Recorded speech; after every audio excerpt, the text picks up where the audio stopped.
of Columbia. A moment ago, we visited with President Barack Obama. Now, our conversation with Governor Mitt Romney.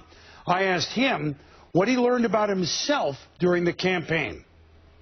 You know, I wondered whether I would get tired out. I mean, this campaign process goes on a couple of years, lots of flights, lots of trips, and what I found that surprised me is the more events I did, the more energy I seemed to get.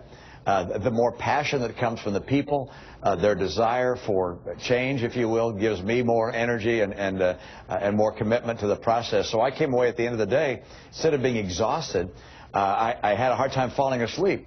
And that's just because of all the people that you meet and all they give to you of themselves. Let me get back to football for just a moment, Governor. Do you have a favorite football team? I mean, I know when you were governor of Massachusetts, the Patriots won 2 Super Bowls. You grew up in Michigan. The Lions are better.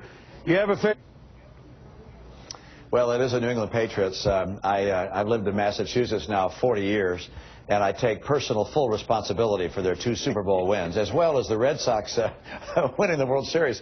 Hey, look, as a governor, you get blamed for everything that goes wrong. You might as well get the credit for what goes right.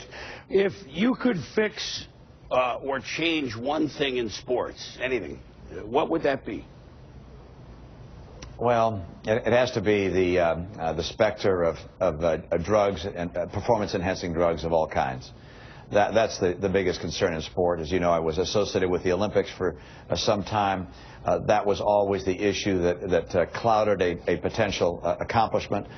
We've seen some of the greats in the world come down off their pedestal because of performance-enhancing drugs. We have to continue to battle that.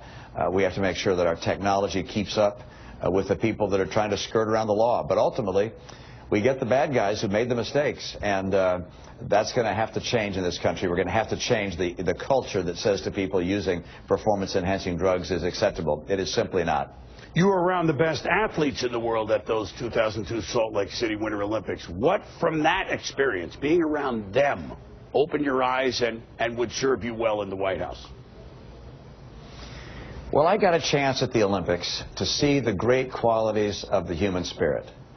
I think most people watch the Olympics not just because of the interest in the sport itself. I mean, how many people were avid fans of women's bobsled, for instance, before the Olympics?